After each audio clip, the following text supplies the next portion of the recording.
अस्सलाम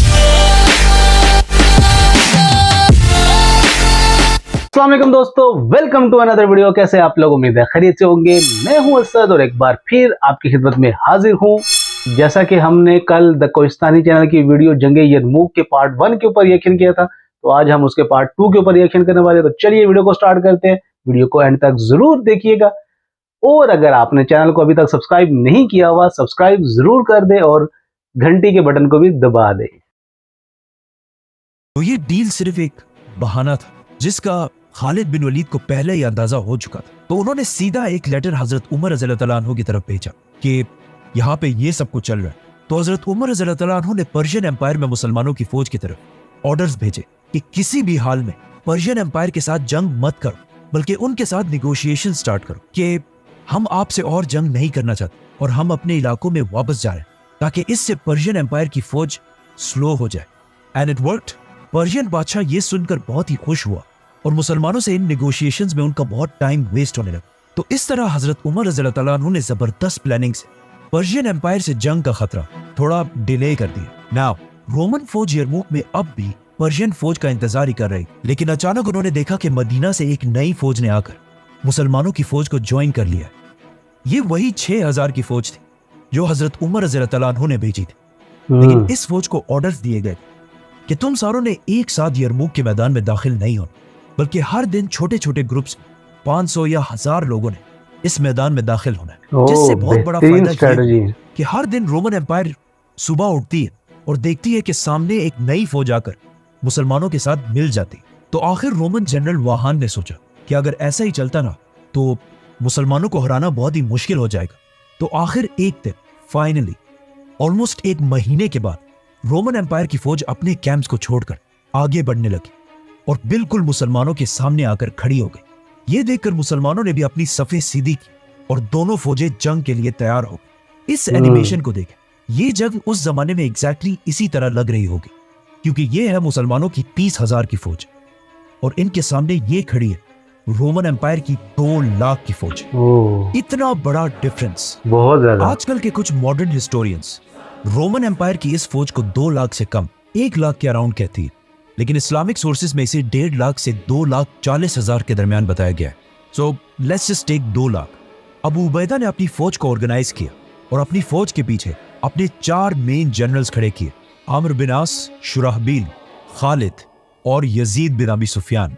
जंग से सिर्फ एक रात पहले अबू उबैदा ने अपने सारे जनरल्स की एक मीटिंग बुलाई और इन सब ने मिलकर जंग की प्लानिंग करना शुरू की। अब जब ये सारे इस जंग की प्लानिंग कर रहे थे तो अचानक अबू उबैदा रज़ियल्लाहु तआला अन्हु ने कहा कि आप सबका इस बारे में क्या ख्याल है कि हम सिर्फ इस जंग के लिए लीडर को बदल दें, मतलब मेरी जगह खालिद बिन वलीद को इस जंग का लीडर बनाएं और आर्मी चीफ मैं ही हूं, क्योंकि हम खलीफा के ऑर्डर्स के खिलाफ नहीं जा सकते, लेकिन सिर्फ इस जंग के लिए।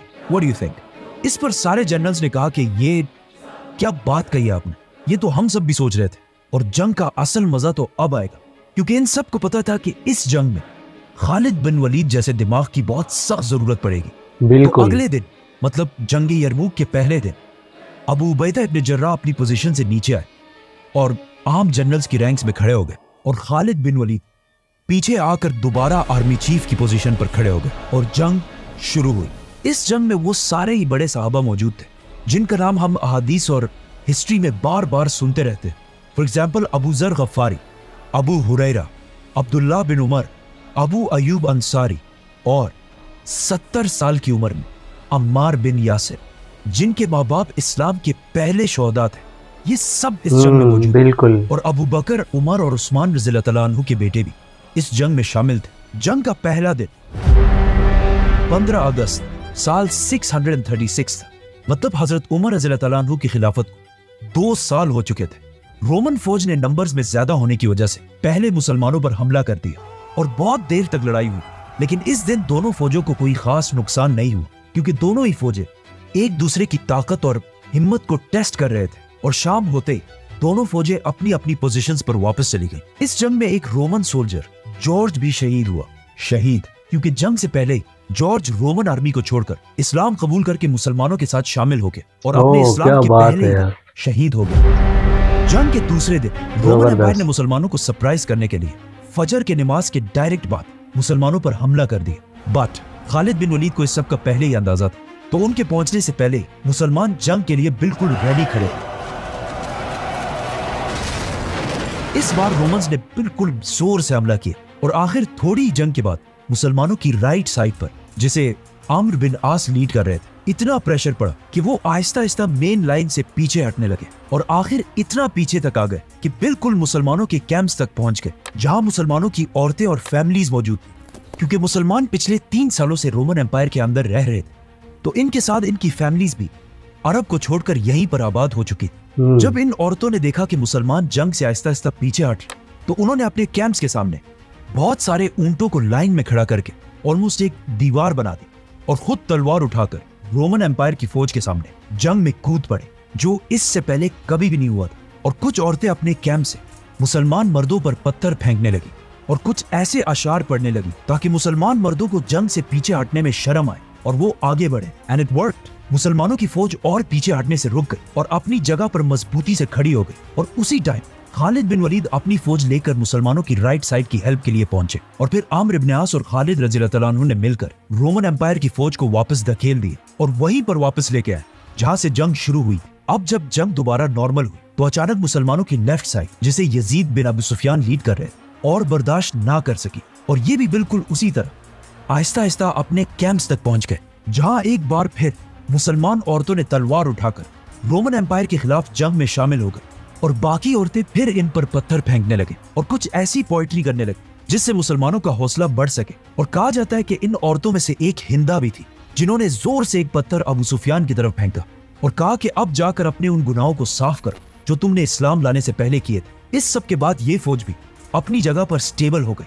तो ये देखकर खालिद बिन वलीद अगेन राइट साइड से फुल स्पीड लेफ्ट साइड की मदद के लिए अपनी फौज के साथ दोबारा पहुंचे और फिर इस फौज को भी पीछे हटाकर जंग दोबारा वही ले गए जहां से शुरू हुई। और फिर थोड़ी देर शाम होने के बाद रोमन फौज विदाउट गेनिंग एनीथिंग वापस अपने कैंप्स की तरफ चली गई। यरमुक के तीसरे दिन रोमन एम्पायर ने दोबारा मुसलमानों पर हमला किया और अगेन थोड़ी सी जंग के बाद उसी तरह मुसलमानों की राइट साइड दोबारा पीछे हटने लगी। लेकिन इन्हें इस बार ऑर्डर्स दिए जा चुके थे कि पिछले दफा की तरह सीधी लाइन में पीछे नहीं हटना, बल्कि एक स्पेसिफिक एंगल में हटना है ताकि रोमन्स की पूरी फौज 2 में डिवाइड हो जाए और खालिद बिन वलीद सेंटर से इन पर हमला कर सके। तो मुसलमान फौज ने भी एग्जैक्टली ऐसा ही किया। इसी तरह मुसलमान और रोमन्स शाम तक लड़ते रहे और दोनों साइड से बहुत सारे लोग मारे गए और शाम होते ही रोमन फौज दोबारा अपने कैंप्स की तरफ वापस चली गई। जंग यरमुक का चौथा दिन इस जंग का सबसे खतरनाक दिन था, जिसे आज भी the day of lost eyes कहा जाता है। इस बार रोमन जनरल वाहान ने अपनी स्ट्रेटजी बिल्कुल बदल दी और सुबह होते ही सिर्फ अपनी लेफ्ट साइड की फौज को मुसलमानों पर हमले का हुक्म दिया और दूसरी फौज को आहिस्ता आहिस्ता लेकर आगे बढ़ने लगा। वाहान का यह प्लान बहुत ही जबरदस्त था, क्योंकि कुछ ही देर के बाद अगेन मुसलमानों की राइट साइड जंग से पीछे हटने लगी। खालिद बिन वलीद ने यह देखकर सिचुएशन संभालने के लिए अबू उबैदा और यजीद को हुक्म दिया कि यही खड़े रहने के बजाय तुम रोमन फौज पर हमला कर दो, और खुद राइट साइड पर मुसलमानों की मदद के लिए पहुंचे। अबू उबैदा और उसकी फौज ने आगे जाकर रोमन एम्पायर को काफी देर तक रोका रखा और काफी देर तक जंग इसी तरह चलती रही। आखिर रोमन जनरल ने अपने आर्चर्स को आगे किया और उन्होंने अबू उबैदा की फौज पर तीर बरसाना शुरू कर दिए, जिससे बहुत सारे मुसलमान शहीद हुए और जो मुसलमान बच गए उनमें से 700 लोगों के आंखों में तीर लगी, जिससे वो ऑलमोस्ट ब्लाइंड हो गए, जिससे मजबूरन अबू उबैदा की फौज आहिस्ता आहिस्ता पीछे हटने लगी। अब चौथे दिन पहली बार मुसलमानों की राइट और लेफ्ट दोनों फौजें इतने पीछे चली गई कि दोनों फौजें अपनी कैंप्स तक पहुंच गई और वहां एक बार फिर औरतों ने अपने कैंप से निकलकर तलवार उठाकर रोमन एम्पायर के खिलाफ लड़ना शुरू कर दिया और बाकी औरतों ने दोबारा मुसलमानों पर पत्थर फेंकना शुरू कर दिए ताकि उनकी अरब गैरत जाग सके। यरमुक के इस जंग में मुसलमान औरतों के इस रोल से बाद में एक मुसलमान सोल्जर ने यह भी कहा कि उस दिन यरमुक के दिन हमें रोमन एम्पायर की फौज से इतना डर नहीं लगता जितना इन औरतों की बातों और पत्थरों से लगता था। इसी तरह मुसलमानों की फौज रोमन एम्पायर से बहुत छोटी होने के बाद भी अपनी जगह पर मजबूती से खड़ी हो गई, जिस पर रोमन सोल्जर्स भी हैरान थे कि हम इनसे इतना ज्यादा होने के बाद भी इन्हें आखिर क्यों पीछे नहीं हटा पा रहे। और आखिर कुछ ही देर बाद शाम हो गई और रोमन फौज 2 लाख होने के बावजूद अब तक कुछ हासिल ना कर सकी और मजबूरन उन्हें जंग से पीछे हटना पड़ा। रोमन एम्पायर की फौज और जनरल का ख्याल था कि ये ज्यादा से ज्यादा 1 या 2 दिन की लड़ाई होगी, लेकिन मुसलमानों के हौसले और जज्बे को देखकर रोमन एम्पायर का मोराल बिल्कुल डाउन हो गया मुसलमानों को भी इस चौथे दिन सबसे ज्यादा नुकसान हुआ। और जब मुसलमान अपने शहीदों को जंग से उठाने के लिए गए तो उन्हें इन्हीं शहीदों में से इक्रमा बिन अबू जहल भी मिला, जो इस जंग में बहुत बहादुरी से लड़े थे और जंग के दरमियान ही शहादत की कसम उठा चुके थे। मतलब कितनी अजीब बात, ये इक्रमा अबू जहल का बेटा था जो इस्लाम का सबसे बड़ा दुश्मन था, और अब उसी अबू जहल के बेटे ने इस्लाम के लिए अपनी जान भी कुर्बान कर दी थी। चौथे दिन के बाद रात को वाहान ने अपने सारे जनरल्स की मीटिंग बुलाई और पूछा कि ये आखिर क्या हो रहा है, हम क्यों नहीं जीत पा रहे। तो उसे बताया गया कि मुसलमान तो पीछे हटने वाले नहीं है और अब हमारी फौज भी बहुत ज्यादा थक चुकी है और लड़ाई के काबिल नहीं रही। तो अपने सारे जनरल्स के मशवरे से वाहान ने आखिर एक फैसला किया। 5वां दिन शुरू होते ही मुसलमान बिल्कुल रेडी जंग के लिए खड़े थे, लेकिन उस दिन रोमन एम्पायर ने हमला किया ही नहीं, बल्कि अपनी तरफ से एक मैसेंजर मुसलमानों की तरफ भेजा जिसने खालिद बिन वलीद को बताया कि रोमन फौज अब और जंग नहीं करना चाहती, तो बस हम इस जंग को इधर ही खत्म कर देते, किसी और दिन फिर दोबारा लड़ लेंगे। मुसलमान इसके बाद भी उसी तरह अपनी लाइंस बनाकर खड़े रहे, लेकिन 5वें दिन कोई लड़ाई नहीं हुई। तो खालिद बिन वलीद ने अपने सारे जनरल्स को मीटिंग के लिए बुलाया और उन्हें रोमन्स की इस ऑफर के बारे में बताया। तो कुछ जनरल्स ने बताया कि सिर्फ रोमन्स ही नहीं बल्कि मुसलमान भी काफी थक चुके हैं, तो हमें चाहिए कि हम इस ऑफर को मान लें। लेकिन अबू उबैदा और खालिद बिन वलीद दोनों की राय ये थी कि जंग तो अभी सिर्फ शुरू हुई है। तो सारों की बातें सुनने के बाद खालिद बिन वलीद खड़े हुए और उन्हें बताया कि अब तक हमारी स्ट्रेटेजी यही थी कि हम इन पर हमला नहीं करेंगे और अपनी जगह पर खड़े रहकर सिर्फ इन्हें थकाएंगे, और जब ये लड़ लड़ कर थक जाएंगे तब हमारी असल गेम शुरू होगी। तो खालिद बिन वलीद ने रोमन जनरल की ऑफर रिजेक्ट कर दी और सारी मुसलमानों की फौज को हमले के लिए रेडी रहने का हुक्म भेजा। छठे दिन रोमन फौज के बजाय एक यंग रोमन वॉरियर ग्रेगरी, जो बहुत ही पावरफुल सोल्जर था, अपनी फौज से सामने आया और मुसलमानों के जनरल को चैलेंज किया। तो पहली बार अबू उबैदा इब्न जर्राह उससे जंग के लिए आगे बढ़े, लेकिन खालिद बिन वलीद ने एकदम उन्हें रोक दिया कि आपकी उम्र 50 साल के करीब है, आप कैसे इस यंग लड़के से लड़ पाएंगे। तो अबू उबैदा ने जवाब दिया कि अगर मैं नहीं गया तो लोग कहेंगे कि मुसलमानों का जनरल एक छोटे से लड़के से डर गया, और इन केस अगर मैं इस लड़ाई में शहीद हो जाऊं तो मैं तुम्हें खालिद को अपने बाद आर्मी चीफ नॉमिनेट करता हूं। यह कहकर अबू उबैदा मुसलमानों की फौज से आगे बढ़े और लड़ाई शुरू हुई। काफी देर लड़ाई होने के बाद आखिर ग्रेगरी लड़ाई छोड़कर अपनी फौज की तरफ भागने लगा, लेकिन यह सिर्फ एक ट्रिक। जैसे ही अबू उबैदा उसके पीछे गए, उसने एकदम पीछे मुड़कर तलवार से फुल स्पीड उनकी तरफ वार की, लेकिन at the last second Abu Ubaida ने उसे डॉज करके अपनी तलवार से उसकी गर्दन उड़ा दी। ये देखकर पीछे खड़े खालिद बिन वलीद जोर से अल्लाहु अकबर का नारा लगाया और उन्हीं के साथ पूरी मुसलमान फौज नारे लगाने लगी। और इसी के साथ खालिद बिन वलीद ने 6 दिनों के बाद पहली बार मुसलमानों की फौज को रोमन एम्पायर पर हमले का हुक्म दिया। अबू उबैदा अपनी जगह पर ही खड़े रहे और पीछे से मुसलमानों ने उन्हें ज्वाइन करके रोमन एम्पायर पर हमला कर दिया और मुसलमानों की फौज फुल स्पीड आकर रोमन एम्पायर की फौज से टकरा गई। लेकिन मुसलमानों की इस सारी एक्साइटमेंट और जज्बे के बाद भी रोमन एम्पायर की फौज मुसलमानों से इतनी ज्यादा थी कि मुसलमान उन्हें ज्यादा कोई नुकसान नहीं पहुंचा पाए, और काफी देर तक जंग इसी तरह चलती रही और बहुत सारे मुसलमान शहीद होने लगे। और आहिस्ता आहिस्ता ऐसा लगने लगा कि खालिद बिन वलीद ने यह हमला करके बहुत बड़ी गलती की है, क्योंकि अब यहां से पीछे जाना भी इम्पॉसिबल था। रोमन जनरल वाहान भी खालिद बिन वलीद की इस गलत स्ट्रेटेजी को देखकर बहुत खुश हुआ और मुसलमानों की तरफ देखकर मुस्कुराने लगा। लेकिन अचानक उसने देखा कि खालिद बिन वलीद अपने घोड़े पर अकेले मुसलमानों की राइट साइड पर फुल स्पीड भागने लगा। लेकिन उसने सोचा कि अकेले ये एक शख्स हमारा क्या बिगाड़ लेगा। किसी को पता नहीं था कि खालिद बिन वलीद आखिर अपने घोड़े पर कहां जा रहे हैं। जैसे ही खालिद बिन वलीद मुसलमानों को क्रॉस करते हुए पहाड़ के करीब पहुंचे, तो अचानक आउट ऑफ नोवेयर पहाड़ के पीछे से 8000 हॉर्समैन फुल स्पीड खालिद रज़ियल्लाहु तआला अन्हु के साथ शामिल हो गए, और इन 8000 हॉर्समैन ने रोमन एम्पायर की फौज पर राइट साइड से हमला कर दिया।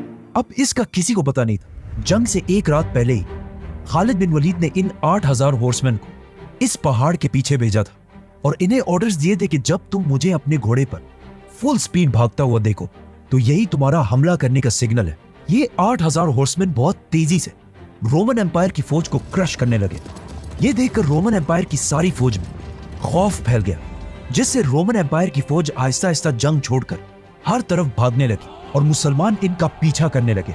ये फौज जंग से फुल स्पीड इस पुल की तरफ भागी जो इनके भागने का बहुत मेन रास्ता जबरदस्त प्लानिंग थी लेकिन खालिद बिन जैसे ही ये वलीद फौज की। पुल के करीब पहुंची, उन्होंने देखा कि यहाँ भी पहले से मुसलमान फौज का एक डिवीजन खड़ा है और इन्हें भी एक रात पहले खालिद बिन वलीद ने इस फौज से छुपाकर पीछे ब्रिज के पास खड़ा किया था। मतलब खालिद बिन वलीद की कैलकुलेशंस इतनी पावरफुल थी कि उन्हें पता था कि ये जंग तो मैं जीत जाऊंगा, लेकिन जंग हारने के बाद जब रोमन्स भागेंगे तो मैं इन्हें भागने भी नहीं दूंगा। और कहा जाता है कि जब खालिद बिन जबरदस्त। वलीद ने ये मंजर देखा तो उन्होंने थोड़ी देर के लिए अपनी आंखें बंद की और अल्लाह का इस अजीम फतह पर शुक्रिया अदा किया और फिर अपनी आंखें खोलकर सबसे पहले पूछा कि वाहान किधर है। तो उन्हें बताया गया कि वाहान तो यहां से भाग चुका है। तो खालिद बिन वलीद भी फुल स्पीड उसके पीछे गए और कुछ ही देर में उसे पकड़कर मार दिया। इस जंगे यरमुक को बैटल ऑफ द सेंचुरी कहा जाता है, जिसने दुनिया की तारीख को हमेशा के लिए बदल दिया, क्योंकि इस जंग से पहले शाम और इस सारे इलाके में लोग ग्रीक और एरामेक जबान बोला करते थे। लेकिन इस जंग के बाद अगर आज तक देखा जाए तो यहाँ के लोग अपनी जबानें छोड़कर आज अरबी जबान बोलते हैं। और ये इलाका शाम, जो एक जमाने में क्रिश्चियनिटी का सेंटर हुआ करता था, आज पूरा का पूरा मुसलमान है। अब सिर्फ इमेजिन करें, जब इस फतह की खबर मुसलमानों की कैपिटल मदीना पहुंची होगी तो वहां के सारे मुसलमान कितने खुश हुए होंगे। But at the same time जब इस जंग के हार की खबर रोमन एम्पायर के बादशाह हरकल तक पहुंची तो उसने अंताकिया में आखिरी बार खड़े होकर शाम की तरफ देखा और कहा, ए शाम की जमीन, मैं तुम्हें सलाम पेश करता हूं। तुम दुनिया की सबसे खूबसूरत जमीनों में से एक हो, लेकिन अफसोस आज के बाद हम दोबारा यहां कभी भी नहीं आ सकेंगे। और ये कहते ही हरकल शाम को हमेशा के लिए छोड़